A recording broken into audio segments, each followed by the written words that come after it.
योगिराम सुरकुमार, योगिराम सुरकुमार, योगिराम सुरकुमार, जय गुरु राया। योगिराम सुरकुमार,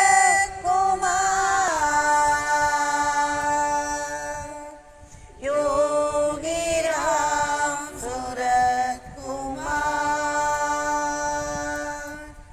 योगिराम सुरकुमार, जय गुरु राया।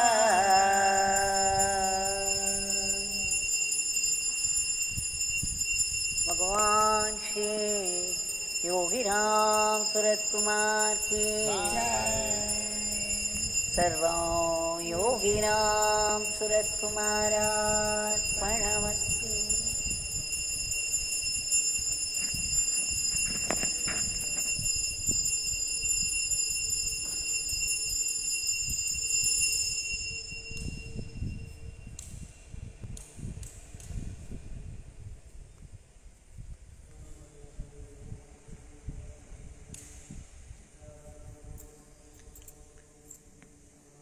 மூன்று நாட்கள் தொடர் மழைக்கு பிறகு இன்றைக்கு மிகவும் பிரகாசமான காலை.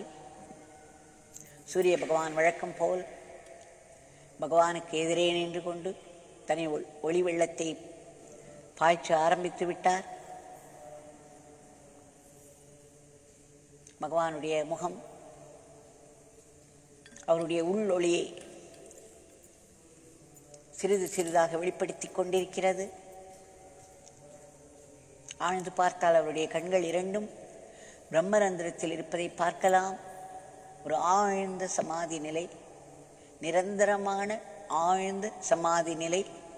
அதைத்தான் பரபிரம்மம் என்று சொல்வார்கள். பிரம்ம ஆனந்தம், சச்சிதானந்தம். இரண்டு என்ற ஒன்று அற்ற மெய்நிலை. ஆயினும் கருணையே உருவான அந்த பரம்பொருள் இரண்டு மட்டுமல்ல, நிறைய நிறைய பொருட்களை சிருஷ்டி செய்து விட்டதால், நிறைய நிறைய உயிரினங்களை சிருஷ்டி செய்து விட்டதால் அந்த ஆனந்தமானது கருணை பிரவாகமாக அவருடைய கைவழியே வாய்ந்து கொண்டிருக்கிறது. கையை உயரே தூக்கி ஆசீர்வதித்த வண்ணம் இருக்கிறார். பகவான் சொல்லியிருக்கிறார், இதை வெறும் சிலை என்று நினைத்து விடாதீர்கள்.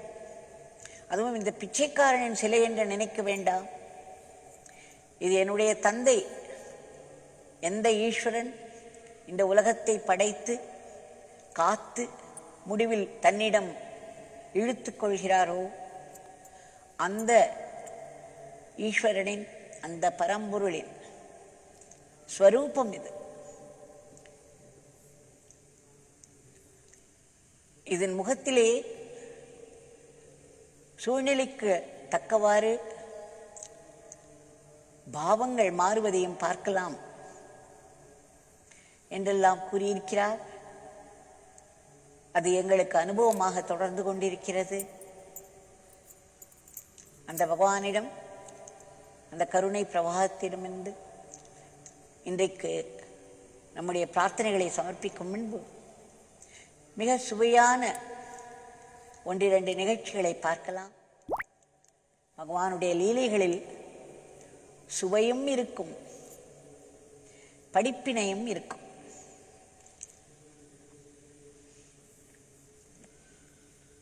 இதை திரு ஸ்ரீ கணேசன் அண்ணா அவர்கள் தொடர்ந்து விவரித்து கொண்டே செல்கிறார். இதை நாமும் சற்று பார்த்து கேட்டு அனுபவிப்போம். மனக்கண் முன்னால் இந்த நிகழ்ச்சிகளை நடக்க வைப்போம். நாமும் அங்கு அமர்ந்து கொள்வோம்.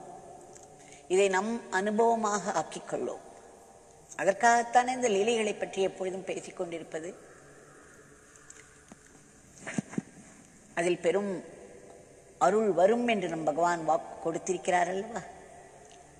இல்லை என்றால் மனம் எதையோ குப்பைகளை சுமந்து கொண்டு அசை போட்டு நம்மையும் குப்பையாக்கிவிடும்.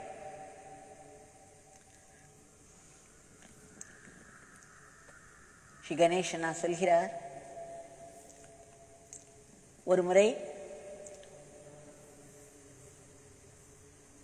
இளையராஜா அவர்கள், த மியூசிக் டைரக்டர், தமிழ்நாட்டில் மிகவும் பிரபலமாக இசை ஞானி என்று போற்றப்படும் திரு இளையராஜா அவர்கள் அடிக்கடி வந்து கொண்டிருந்த சமயம் அது. அவருக்கு ஒரு நாள் காஷ்மீரிலிருந்து மிக அற்புதமான ஆப்பிள் பழங்கள் வந்துவிட்டன.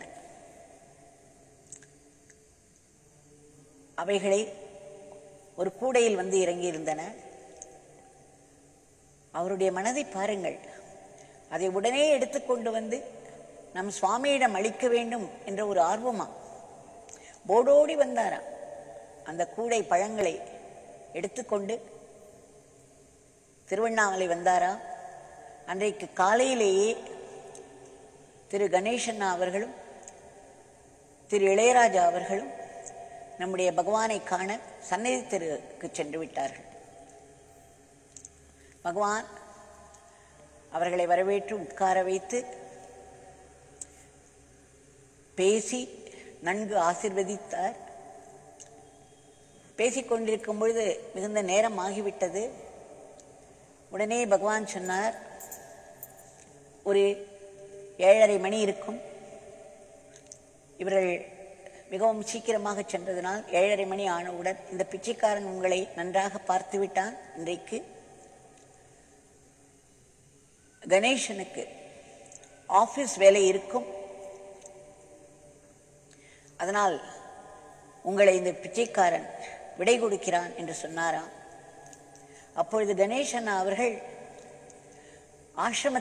ரமணாசிரமத்தின் தலைவராக இருந்தார்.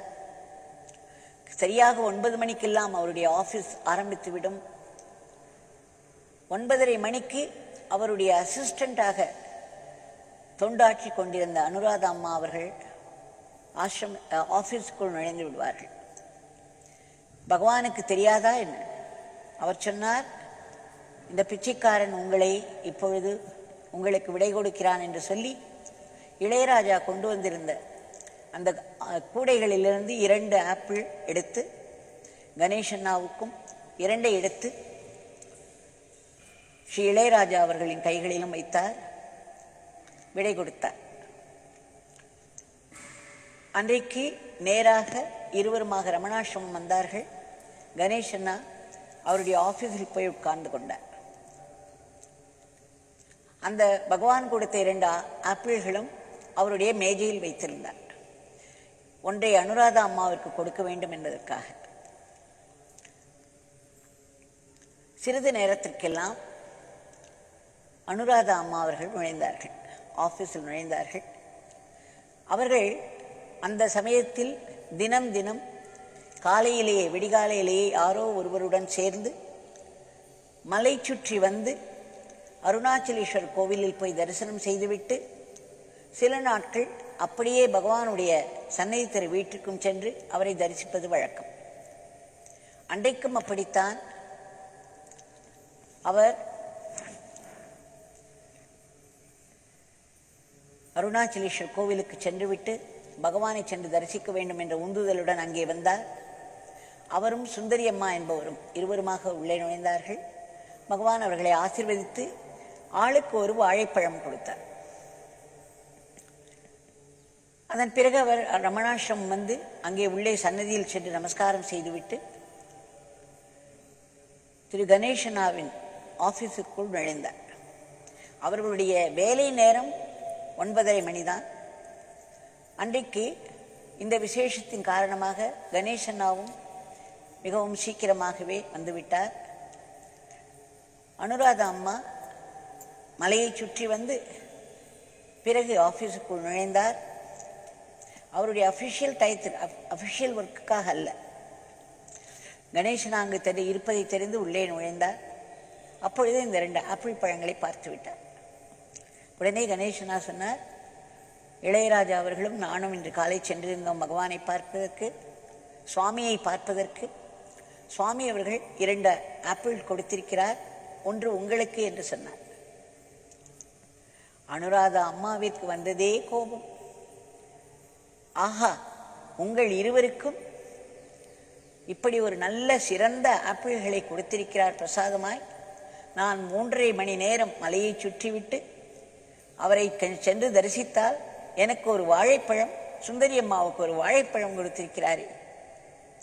நீங்கள் இருவரும் மிகப்பெரிய நிலையில் இருக்கிறீர்கள்.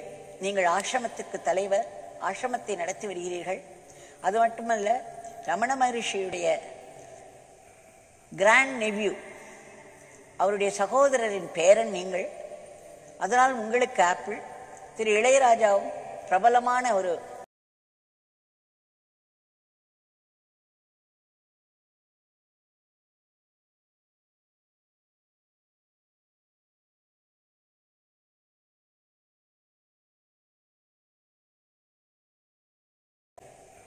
கிராண்ட் நெவ்யூ, அவருடைய சகோதரரின் பேரன் நீங்கள். அதனால் உங்களுக்கு ஆப்பிள். திரு இளையராஜாவும் பிரபலமான ஒரு இசை டைரக்டர். அதனால் உங்கள் இருவருக்கு மட்டும் அந்த மாதிரி கொடுத்திருக்கிறார். நாங்கள் அவ்வளவு நேரம் கடவுளையை நினைத்து கொண்டு 3.5 மணி நேரம் மலை சுற்றி அருணாச்சலேஸ்வர் கோவிலுக்கு போய் பிறகு இவரை தரிசித்திருக்கிறோம். நீங்கள் வெறுமே காலையில் எழுந்தவுடன் நேராக அவரிடம் சென்றிருக்கிறீர்கள். பாருங்கள், எங்களுக்கு ஒரு வாழைப்பழத்தை கொடுத்திருக்கிறார் உங்கள் சுவாமி என்று சற்று கோபமாக பேசிவிட்டார்.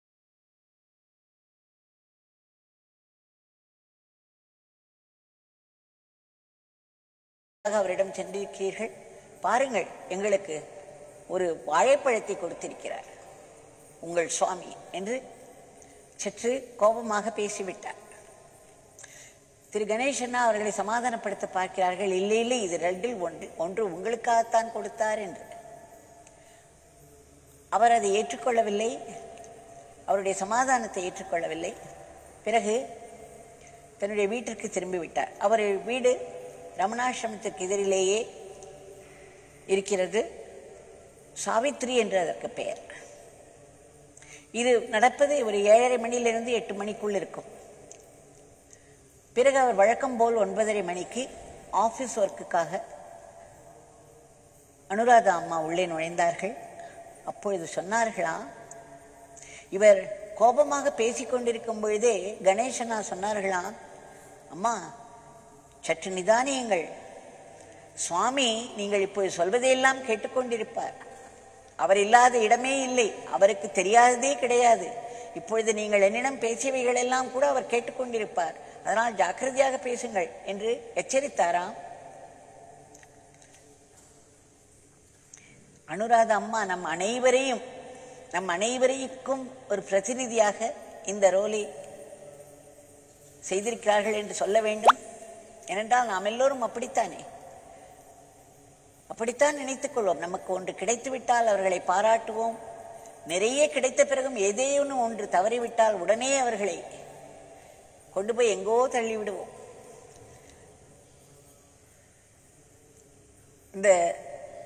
அதன் பிறகு அவர்கள் சொன்னார்கள், 9:30 மணிக்கு கணேசனாவிடம் ஒரு 8 மணி இருக்குமா அவர் வீட்டில் இருந்தார். அப்பொழுது LIC ஜெயராம் அவர் அப்பொழுது நிறைய நேரம் பகவானுக்கு அணுக்க தொண்டராய் தொண்டாற்றி வந்து கொண்டிருந்தார்.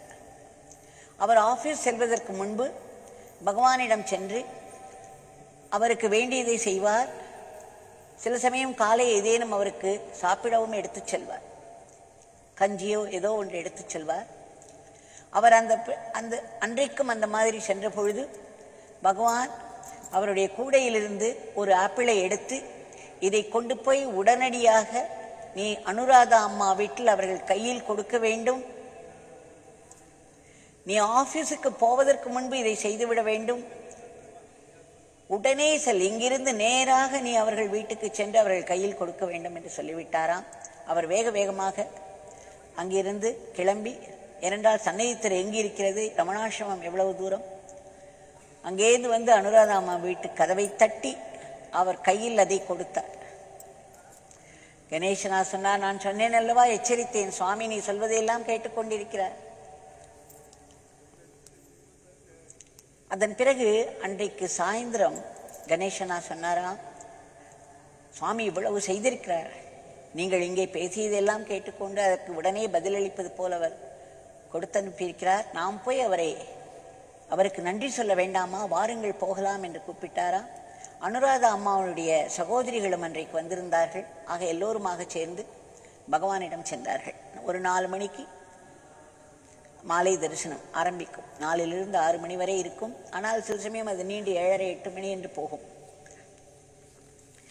அங்கே போன உடனே பகவான் அன்றைக்கு ரொம்ப ஒரு சீரியஸ் மூடில் இருந்தாராம். அனுராதா அம்மாவையும் அவருடைய சகோதரிகளையும் இடம் குறிப்பிட்டு உட்கார வைத்தாராம். அவருக்கு எதிரே கணேசனாவுக்கு உட்கார இடமே கொடுக்கவில்லையாம். கணேசனை பார்த்து அன்றைக்கு என்றுமில்லாமல் தம்பி என்றாராம். தம்பி, அந்த கேட்டில் போய் நிற்போம், அங்கே வெளியே கூட்டம் இருக்கிறதே, ஒருவரா உள்ளே அனுப்புவோம் என்று சொன்னாராம்.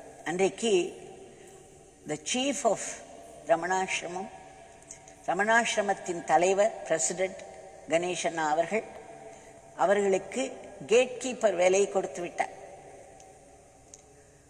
கணேசனாவுக்கு ஒரே ஆனந்தம், அவருக்கு ஒரே நன்றி உணர்ச்சி பெருகியது.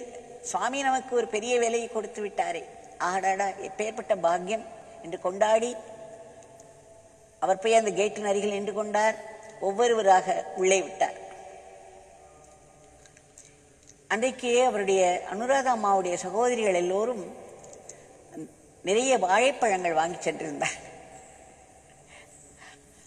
சுவாமி கணேசன்னா அந்த கேட் கீப்பர் வேலையை பார்த்து கொண்டிருக்க, அந்த கேட் கீப்பர் வேலையை பார்த்து கொண்டிருக்கும் அந்த தம்பியை உட்கார சொல்லிவிட்டார் பகவான்.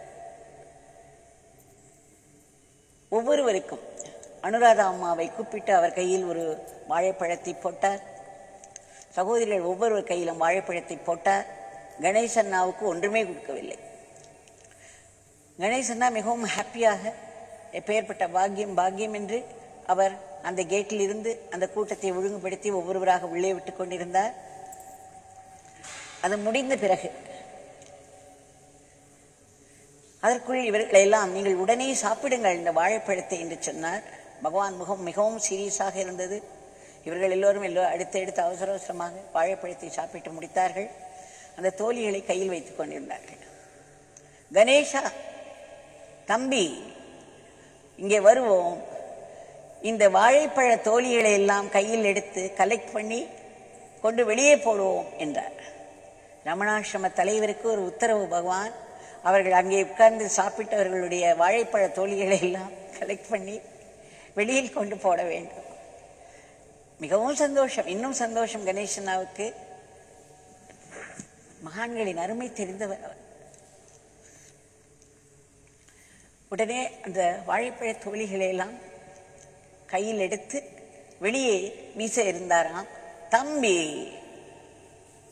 அங்கே போடக்கூடாது தம்பி, வெளியிலே அங்கே போய் குப்பை தொட்டி இருக்கும், அதில் கொண்டு போய் போட வேண்டும். வெளியில் அவ்வளவு கூட்டம். அந்த கூட்டங்களுக்கு முன்னால், அத்தனை பேருக்கு முன்னால் ரமணாசிரமத்தின் தலைவரை தன்னுடைய கதவு காப்பாளராக நிறுத்தி இந்த வேலைகளை எல்லாம் வாங்கிக் கொண்டிருந்தார் பகவான். அவர் அத்தனை பேர் எழுத்தால் எதிரே அந்த வாழைப்பழ தோழிகளை எல்லாம் கையில் எடுத்துக்கொண்டு குப்பை தொட்டி தேடி அதில் போட்டுவிட்டு வந்தாராம். அதற்குள் இங்கே அனுராதா அம்மாவிற்கு மனதிற்குள் எல்லாம் புரிந்து விட்டது. இந்த நாடகம் பகவான் கணேசண்ணா எப்படி விழுந்து விழுந்து தொண்டு செய்கிறார், தான் ரமணாசிரமம் தலைவர் என்ற நினைப்பு இல்லை, பகவான் நமக்கு வேலை கொடுத்து விட்டாரே என்ற ஒரு சந்தோஷம், நன்றி அவருக்கு. அவர் எவ்வளவு எளிமையாகவும் அடக்கத்தோடும் பகவானுடைய எரண்ட் பாய் என்று சொல்வார்கள், எடுபிடி ஆளாக அவர் வேலை செய்கிறார். தாம் எப்படி இவரை எடை போட்டு விட்டோம். இங்கு அனுராதா அம்மாவாக பார்க்காதீர்கள், நாம் ஒவ்வொருவரையும் அந்த இடத்தில் வைத்து பாருங்கள். நாம் எல்லோரும் அப்படித்தான். அவசர அவசரமாக ஏதேனும் ஒரு முடிவுக்கு, யாரை பற்றியும் ஒரு முடிவுக்கு வந்து கொண்டே இருப்பதுதான் மனதினுடைய இயற்கை. அனுராதா அம்மாவிற்கு உடனே புரிந்துவிட்டது. அவர் மனதிற்குள் மன்னிப்பு கேட்டுக்கொண்டே இருந்தார். சுவாமி, என்னை மன்னித்து விடுங்கள், நான் தெரியாமல் சொல்லிவிட்டேன், நான் தெரியாமல் சொல்லிவிட்டேன், என்னை மன்னித்து விடுங்கள், இந்த நாடகம் எதற்கென்று புரிந்து விட்டது என்று மனதிற்குள் சொன்னாராம். அவர் மன்னிப்பு கேட்டவுடனே ரொம்ப ஸ்டர்னாக இருந்த அவருடைய முகம் சற்று கண்டிப்பாக கடுமையோடு இருந்த அவருடைய முகம் உடனே மலர்ந்து விட்டதாம். பழைய புன்சிரிப்பு, பெரும் சிரிப்பெல்லாம் அவரிடம் வந்து விட்டதாம். கணேஷா, தம்பி தம்பி என்று தம்பி இப்பொழுது கணேசனாக மாறிவிட்டார். கணேஷா, இங்கே வந்து உட்காரும், வா வா வந்து உட்கார், come come Ganesha, come and chit here என்று அருகில் கூட்டு உட்கார வைத்து விட்டார். அவர் உட்காரும், வழக்கமாக உட்காரும் இடம். அதை நான் நம்பர் 1 சீட் என்று சொல்வேன் எப்பொழுதும். அதற்காக நான் நிறைய பொறாமைப்பட்டிருக்கிறேன், நிறைய அழுதிருக்கிறேன். அந்த நம்பர் 1 சீட்டில் அவரை உட்கார வைத்து விட்டார். அதன் பிறகு அவர்கள் எழுந்து நமஸ்காரம் செய்தார்கள். கணேசன், நாம் இதில் நன்றாக வேலை பார்த்தாய் என்பதற்கு பெரிதாக 4 அடிகள் கொடுத்தார். உடனே அனுராதா அம்மாவும் எழுந்து நமஸ்காரம் செய்தார்கள். அவர்கள் முதியிலும் நன்கு பெரிய 4 அடிகள். இந்த அடிகளுக்காக நாங்கள் எல்லோரும் தவம் இருப்போம். நம் முதுகில் அடி விழாதா? அவர் கையிலிருந்து ஒரு அடி விழாதா? நம்மிடம் இருக்கும் வேண்டாதவைகள் எல்லாம் முதிர்ந்து விடுமே. எப்பேற்பட்ட அடி அது! வாமன அவதாரத்தில் அந்த சிறிய குழந்தையின் அந்த பிஞ்சு கால், பிஞ்சு பாதமானது மகாபலி சக்கரவர்த்தி தலையில் வைத்து பாதாளத்தில் அழுத்திய அடியல்லவா அது? நம்முடைய அகங்காரம் அப்படித்தானே விஸ்வரூபம் எடுக்கிறது. எடுத்து எல்லோரையும் நாம் விமர்சனம் செய்து கொண்டிருப்பதே வாழ்க்கையாக கொண்டவர்கள் பலர் இருக்கிறார்கள். அதை மிகவும் பெருமையோடு செய்வார்கள். அதற்கு அவர்கள் என்ன காரணம் சொல்வார்கள் என்றால், இறைவனின் சித்தத்தால் நான் பண்ணுகிறேன், இறைவன் எனக்கு இந்த பாத்திரத்தை கொடுத்திருக்கிறார், இவர்களையெல்லாம் ஒழுங்குபடுத்துவதற்காக, மற்றவர்களை திருத்துவதற்காகத்தான் என்னை கடவுள் இந்த விமர்சனங்கள் செய்ய வைக்கிறார் என்றெல்லாம் ஜஸ்டிஃபை பண்ணிக் கொள்வார்கள்.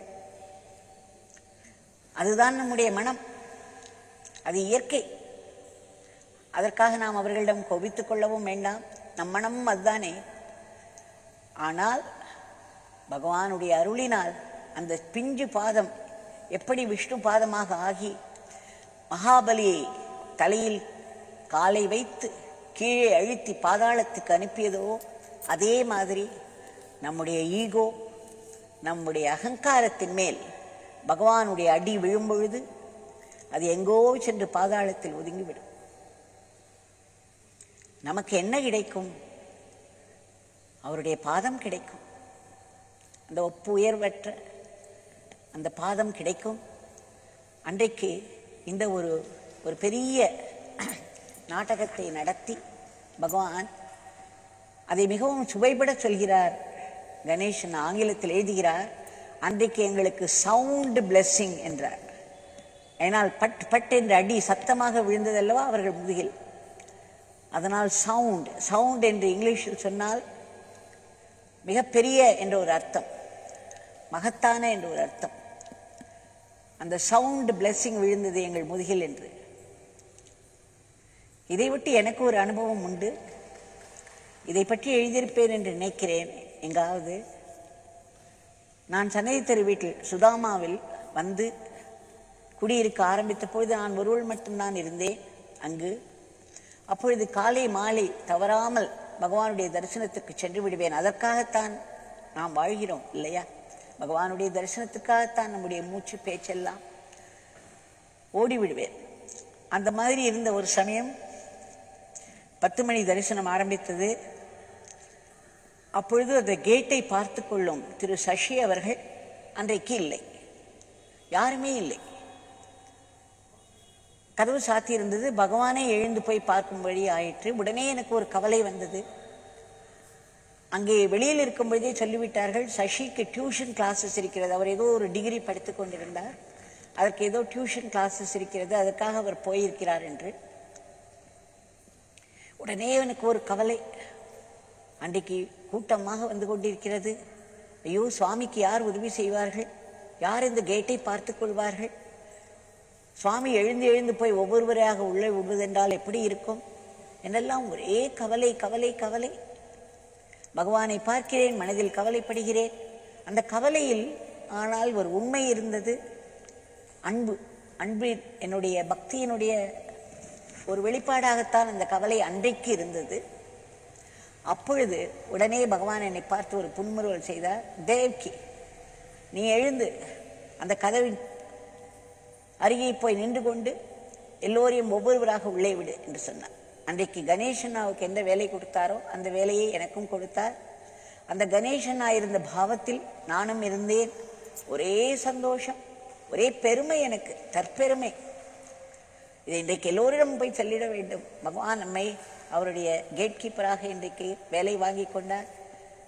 எவ்வளவு பெரிய அதிர்ஷ்டம் நமக்கு கிடைத்திருக்கிறது என்றெல்லாம் கொண்டாடி நின்று கொண்டு அந்த வேலையை செய்துவிட்டேன். அன்றைக்கு பகவான் என் முதுகிலும் ஒரு 4 அடிகளை கொடுத்தார். கையில் பழங்கள் நிறைய அள்ளி கொடுத்தார். அது முடிந்து விட்டது. மறுநாளைக்கு மறுபடியும் செல்கிறேன். மறுபடியும் சசி வரவில்லை. மறுபடியும் வெளியே கூட்டம். முதல் நாள் மிக எளிமையாக, மிக அடக்கத்தோடு அந்த அன்பின் வெளிப்பாடான கவலை இருந்தது. அதற்கு ஒரு மதிப்பு கொடுத்தார் பகவான். அதற்கு ஒரு அப்ரிசியேஷன் மாதிரி அன்றைக்கு அந்த வேலையை என்னை செய்து வைத்தார். அடுத்த நாள் எனக்கு சற்று கோபம் சசியின் மேல். இது என்ன, இன்றைக்கும் இப்படி தொடர்ந்து 3-4 நாட்கள் இருக்கும் என்று சொல்லிவிட்டார்கள். இப்படி இவர் தொடர்ந்து பகவானிடம் வேலை பார்க்கிறோம், இதைவிட பெரிய மகத்தான பணி வேறு என்ன இருக்கிறது? இவர் எதற்கு இந்த டியூஷன் கிளாஸஸ்லாம் போக வேண்டும், இந்த டிகிரி எல்லாம் படிக்க வேண்டும்? இங்கே பகவானுக்கு யார் பார்த்து கொள்வார்கள்? பகவானுடைய தொண்டை விட்டுவிட்டு இவர் இங்கு சென்று விட்டாரே, யார் பார்த்து கொள்வார்கள் என்றெல்லாம் இந்த முறை அந்த கவலையோடு சற்று கோபம். கோபம் என்பது அகங்காரத்தின் வெளிப்பாடு. ஏதோ நான் மிகவும் கவலைப்பட்டுதான் பகவானுக்கு ஒரு காரியமாக வேண்டும் போலும் அவர் சசியின் மேல் எனக்கு அந்த கோபம். பகவானுடைய தொண்டை விட்டு விட்டு வேற ஏதோ செல்கிறாரே என்றெல்லாம் இன்றைக்கு சற்று அகங்காரமும் சேர்ந்திருக்க வேண்டியது. இயற்கையாக அது நடந்தது. பகவான் பார்த்தார், என்னை பார்த்தார், அந்த கதவை பார்த்தார். இந்த அகங்காரம் மறுபடியும் என்ன செய்தது?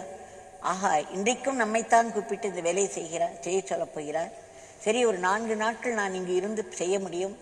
அதன் பிறகு காலேஜுக்கு ஏதாவது போக வேண்டி இருந்ததினால் நான் போய்விட்டால் இவருக்கு யார் இந்த வேலையை செய்வார்கள்? சசி தினமும் அந்த டியூஷன் கிளாஸுக்கு போய்விடுவார். நான் இருக்கும் வரை பகவான் என்னை செய்ய சொல்வார். அதன் பிறகு யார் செய்வார்கள்? எவ்வளவு பெரிய அகங்காரம் பாருங்கள். அடி விழப்போகிறது என்று தெரியாமல் குதிக்கும் அகங்காரம் இது. எல்லோருக்கும் இந்த நிலைதான். நான் இப்படி மனதினுள் பலவிதமான எண்ண ஓட்டங்களோடு அமர்ந்திருந்த பொழுது பகவான் என்னை பார்த்தார், கதவை பார்த்தார், என்னை பார்த்தார், கதவை பார்த்தார். நான் வெயிட் பண்ணி கொண்டே இருக்கிறேன். ஆஹா, இப்பொழுது எழுந்து என்னை தேவிக்கு கதவை பார்த்துக்கொள் என்று சொல்லப் போகிறார் என்று அதற்காக காத்து கொண்டிருந்தேன். திடம் என்று எழுந்தார், வேகமாக எழுந்தார், போய் கதவை திறந்தார். அந்த மேற்படியிலே உட்கார்ந்து விட்டார். அந்த மேற்படியிலே உட்கார்ந்தபடியே ஒவ்வொருவராக அப்படியே பார்த்து, மை ஃபாதர் பிளஸஸ் யூ. சில பேருக்கு கையை முதுகிலே அடி, சில பேருக்கு கையை தூக்கி ஆசீர்வாதம், சில பேருக்கு ராம் ராம், சில பேருக்கு அருணாச்சலேஸ்வரர் அருள், சில பேருக்கு அப்பா அருள். இப்படி நீண்டு கொண்டே போயிருந்தது. நான் உள்ளே உறைந்து போனேன். அடடா, நாம் எனக்கு புரிந்து விட்டது. நாம் இன்றைக்கு நினைத்தோம் அல்லவா, நாம் இங்கு இருக்கும் வரை நம்மை இதை செய்ய சொல்வார். நாம் போய்விட்டால் இவருக்கு யார் செய்வார்கள்? ஏதோ நான் தான் அவரை பார்த்து கொள்ளும் காலங்காலமாக அவரை பார்த்து கொள்வது போல ஒரு அகங்காரம். அந்த அகங்காரத்துக்கு அவர் எழுந்து போய் வாசலில் உட்கார்ந்த உடனேயே ஒரு பெரிய அடி, மிகவும் சத்தமான அடி. அந்த சத்தம் வெகு நாட்களுக்கு எனக்கு உள்ளே கேட்டுக்கொண்டே இருந்தது. அந்த அடி என்றால் பகவான் எல்லாமே சூக்ஷ்மமாகத்தான் செய்வார். எதையும் ரொம்ப வெளிப்படையாக செய்யவே மாட்டார், சொல்லவே மாட்டார். ஆனால் அவருடைய ஒவ்வொரு செய்கையிலும் பொருள் பொதிந்து இருக்கும். அது யாருக்கு தேவையோ அவர்களுக்கு மனதில் புரிந்துவிடும். அது தப்பாது, அவருடைய கணக்கு தப்பாது. அன்றைக்கு அந்த ஒரு பெரிய ஒரு அடியும் ஒரு படிப்பினையும் எனக்கு கிடைத்தது. அதன் பிறகு மனதுக்குள் நான் குழைந்து பகவான் தெரியாமல் நான் நினைத்து விட்டேன், இப்படியெல்லாம் எண்ணங்கள் ஓடிவிட்டன, என்னுடைய அகங்காரத்தை மன்னித்து விடுங்கள், என்மேல் கோபம் கொள்ளாதீர்கள், நீங்கள் கோபம் கொண்டால் நான் எங்கே போவேன், எனக்கு வேறு யாரும் கிடையாது என்றெல்லாம் புலம்பல், பெரிய பெரிய பெரிய புலம்பல். அழுது கொண்டே அங்கு அமர்ந்திருந்தேன். எல்லோரையும் பார்த்த பிறகு ஒரு இடைவெளி வந்தபோது பகவான் கதவை எழுந்திருந்து கதவை மூடிவிட்டு உள்ளே வந்து அமர்ந்தார். மிகவும் சீரியஸாக இருந்தார். பகவான் என்னை மன்னித்து விட, எனக்கு ஒரு பயம், எங்கே இனிமேல் வராதே என்று சொல்லிவிடுவாரோ என்று. நாம் சசியை வேறு கோபித்து கொண்டோம் மனதுக்குள். இப்படி தினம் தினம் கிளாஸுக்கு போகிறாரு, இந்த தொண்டை விட்டு இதை விட முக்கியம் என்ன இருக்கிறது என்றெல்லாம் பேசினோமே, என்னென்னவோ புலம்பிற்று அல்லவா மனம். பகவான் எங்கே வராதே என்று சொல்லிவிடுவாரோ என்று பயம். கையை கூப்பிக்கொண்டு அழுது கொண்டே உட்கார்ந்திருந்தேன். பகவான் ஒரு புன்னகை செய்ய மாட்டீர்களா, நீங்கள் மன்னித்து விட்டீர்கள் என்று எனக்கு காண்பிக்க மாட்டீர்களா என்று வேண்டிக் கொண்டே உட்கார்ந்திருந்தேன். அந்த கருணை தெய்வம் என்னை திரும்பி பார்த்து சிரித்தபடியே கையை தூக்கி ஆசீர்வதித்தார். சிறிது நேரம் ஆசீர்வதித்துக் கொண்டே இருந்தார். அந்த புன்னகையும் அவருடைய முகத்திலிருந்து மறையவில்லை. உடனே எழுந்து சென்று நானும் அன்றைக்கு அனுராதா அம்மா நமஸ்காரம் செய்தது போல் நானும் அவருக்கு நமஸ்காரம் செய்தேன். நம்மை பார்த்து அவரிடமிருந்து ஆசீர்வாதம் வாங்குவது என்பது ஒன்று, ஆனால் இந்த படிப்பினை இருக்கிறது, இது எவ்வளவு பெரிய ஆசீர்வாதம், எல்லாவற்றையும் விட பெரிய ஆசீர்வாதம் அந்த படிப்பினை. ஏனென்றால் அந்த படிப்பினையில் உயர் ஞானம் இருக்கிறது. அந்த உயர் ஞானம் அதைவிட மிக உயர்ந்த ஞானத்திற்கு நமக்கு வழிகாண்பிக்கும் அல்லவா. இந்த மிகவும் சுவை மிகுந்த இந்த நிகழ்ச்சிகளை மிக அற்புதமாக மிக அழகாக ரசித்து படிக்கும்படியாக திரு கணேசன் அவர்கள் எழுதியுள்ளார். அவருக்கு நம்முடைய மனசார நன்றியை சொல்லி இன்றைய பிரார்த்தனையை பகவானுடைய பாதங்களில் சமர்ப்பிப்போம்.